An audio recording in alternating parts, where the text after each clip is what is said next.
A pleasant day, everyone. For the part of my report in Korean literature, we're going to talk about Korea's notable authors. So this is Rochelle Jin Pinaron from BSED English, and I hope in this presentation that you will be quite hooked in the Korean literature. It is said that Korean literature has a rich history spanning over a millennium. Traditional Korean literature includes poetry, prose, and folktales dating back to ancient times. It is said that Korean literature are often influenced by the religious beliefs such as Confucianism, Buddhism, and Taoism. And the themes being explored by this literature often contains morality, filial piety, and nature. So, with the current contemporary Korean literature, we could see how these types of literature are trying to bridge what people actually feels in the real world and transforming it into um, a written book or written literature that could be passed through generations. So now, let's talk about the notable authors of prose, from fiction and non-fiction. So to start, we have Kim Yong-ha. So Kim Yong-ha is a novelist known for existentialist themes of modern-day societies.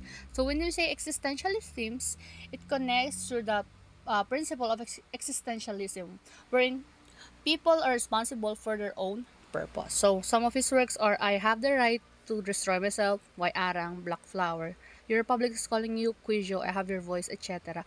And he is also an op-ed writer for the New York Times and has won Hyundai Literary Award, the Dong-in Literary Award, and the Yisang Literary Award. So next we have Shin Kyung-suk. So Kyung-suk Shin, also known as Shin Kyung-suk or Kyung-suk, is a South Korean writer. She was the only South Korean and only woman to win the Man Asian Literary Prize in 2012 for Please Look After My Mom. So we can say that she is a high caliber writer. So she has written Till the River's End, Potato Eater, Strawberry Fields, Bill of the Bell, The Train Departs at 7, Violet, The Story of Jay, Beautiful Shade, Sleep, Sorrow, and House with a Mountain. Next, we have Han Kang. So Han Kang was born in 1970 in South Korea, a recipient of the Yisang Literary Award, just like the one earlier, the Today's Young Artist Award, and the Manhei Prize for Literature. She is the author of The Vegetarian, winner of the International Book Prize, Human Acts, and The White Book. So she has a few published works in Korea that are quite popular, especially in contemporary readers. So Hwang Sok-yong. Hwang Sok-yong is a South Korean novelist. So his literary tendencies are strongly linked on his personal experiences. For The Little Brother, The Light of Twilight, and The Passionate Relationships are the stories of the author's adolescence, which embraces issues such as rejections of one's parents, hatred of competition, and the feeling of humanity and solidarity shared by the people and the periphery of the society. So most of the stories that he writes are usually real life situation or real things that happen to the author himself. Next, we have Bae Soo-ah. Bae Soo-ah is a South Korean author and translator. So, she made her debut as a writer with A Dark Room in 1993. So, since then, she has published two anthologies of short fiction, including the novella Highway with Green Apples, and she also published novels including The Rhapsody in Blue. Next, we have Gong Ji-young. So, Gong Ji-young is a South Korean novelist. So, social activism is one of her main themes. She also shed light to the important interests in the issues of women, particularly the failure of society to shed its patriarchal way of thinking. So, Gong continues to advocate gender equality, often pointing out that this equality, which is guaranteed by law, is not yet a reality. So Park Kyung-hee or Park Kyung-hee was a prominent South Korean novelist. So she made her literary debut in 1955 with Gyesan or Calculations. She is, however, the most well-known for her 20-volume story Toji or The Land, an epic saga set on the turbulent history of Korea during the 19th and 20th century. It was later adapted into a movie, a television series, and an opera. Toji is regarded as one of the greatest contributions to Korean literature. So she is one of the greatest contributors since she is the one who created that story. So Chung Saram is a South Korean science fiction and fantasy writer. She won the 7th Changbi Novel Award in 2013 and Hankook Ibo Literary Award in 2017. So before her debut, she worked as an editor in Minumsa and Munkandongne. At the age of 26, she was the youngest Korean writer to have her books translated into Japanese. Her novel, School Nurse School Nurse Anyunyong was made into a Netflix original series. In 2023, she wrote the episode Journey to the Darkhead, Star Wars Vision Season 2. Yi Kwang-soo was a Korean writer and poet, and a notable Korean independence and nationalist activist until his later turned towards collaboration with the Japanese. His pen names were Chunwon and Goju. Yi is best known for his novel Mujong, or Heartless, sometimes described as the first Korean novel. Yi Kwang-soo was born Yi Bo-gyung in February 1, 1892. Cho Hyun-mo, better known by her pen name Cho Hyun, is a South Korean writer, translator, and professor of French literature. Cho's works are varied, but typically founded in particular political contexts. The Grey Snowman is told by a young woman on the edges of the 1980s, dissident movement, and father surveillance, and A Voiceless Window showed the pain of families split by Korean War and the sundering of the nation. So for now, let's talk about the notable authors of Korean literature, poetry.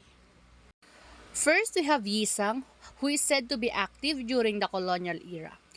Kim Hae-gyong, also known as his art name Yi Sang, was a writer and a poet who lived in Korea under Japanese rule. He is well known for his poems and novels, such as Crow's Eyes View and Wings. He is considered as one of the most important and revolutionary writers of modern Korean literature. Kim Hye-sun is one of the most notable feminist poets of Korean literature. So Kim started to receive critical acclaim in the 1990s. Her own belief is that her work was recognized at that time in no small part because of the 1990s in South Korea were noted for a generally strong wave of women poets and women's poetry. Next, we have Jung Ji-young, another poet and translator. So Jung Ji-young, often romanized in the literature as Chung Chi-hyung, was a Korean poet and translator of English poetry who opened a new horizon of poetic possibilities through chiseled expression, tempered sentiments, and precise visual imagery, according to the scholar of Korean poetry, Brother Anthony. Ko-eun is another South Korean translated poet. So Ko-eun is a South Korean poet whose works have been translated and published in more than 15 countries. He had been imprisoned many times due to his role in the campaign for Korean democracy and was later mentioned in Korea as one of the frontrunners for the Nobel Prize in Literature. Another feminist poet and painter, Na Hye-sok, was a Korean feminist, poet, writer, painter, educator, and journalist. Her art name was Jongwol. She was a pioneering Korean feminist writer and painter. She was the first female professional painter and the first feminist writer in Korea. She created some of the earliest Western-style paintings in Korea and published feminist novels and short stories. She became well known as a feminist because of her criticism of the marital institution in the early 20th century. So last, we have Kim Myung-sun, who is a female novelist and poet. So Kim made her literary debut in 1917 in a magazine edited by Cho Nam-sun called Youth, with a novella titled Mysterious Girl.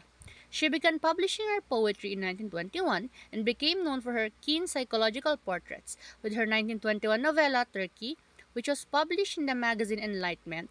She continued publishing as late as 1925. So for the last part of my report, we're gonna talk about the notable forms of literature. First, we have Kim Mang-jun. So Kim Mang-jun was also romanized as Kim Mang-chung, was a Korean novelist and politician. He was one of the eminent Neo-Confucian scholars of the Joseon period. So as a man of letters, his most renowned works were the novels Record of Lady Sa's Trip to the South and The Cloud Dream of the Ninth, the former, a novel about family affairs set in China. It's a satirical depiction of the political reality of his day, and in particular a book of King Sukjong. The latter is one of the most prominent novels of traditional Korea. It is said that Kim wrote The Cloud Dream of Nine during his second exile. Next, we have Han Moo-suk. So Han Moo-suk was a South Korean writer. So her name may also be rendered in English as Han Moo-suk or Han Moo-suk. Her themes varied from universal concerns, including love and suffering, to issues specific to Korean context, including her portrayal of the anguish of a generation that witnessed the brief democratic euphoria of the 1960 April 19 revolution.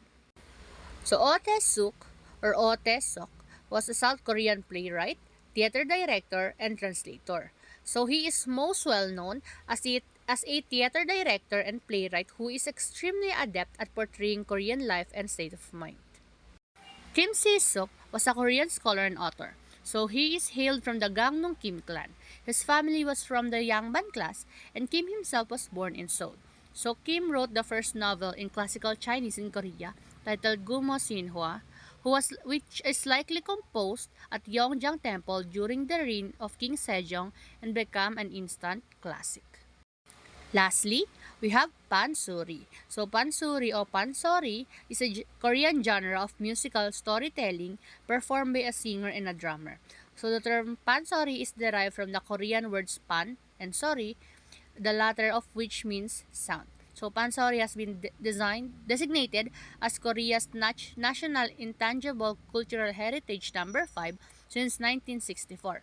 On November 7, 2003, pansori was registered as the UNESCO's masterpiece of the oral and intangible heritage of humanity of Korea. So to conclude, Korean literature boasts a rich tapestry of notable writers who have contributed immensely to its cultural heritage, from the early classical works like the Memoirs of Lady Hyungyong to modern authors like Han Kang, whose novel The Vegetarian garnered international acclaim. Each writer brings a unique perspective and style to the literary landscape. Through their works, they explore themes of tradition, identity, and the human condition, captivating readers with their storytelling prowess. Whether it is the timeless prose of Yi Mun-yeol or the lyrical poetry of Ko-un, Korean literature continues to thrive and inspire audiences around the world. So that's it for my report. Thank you for listening.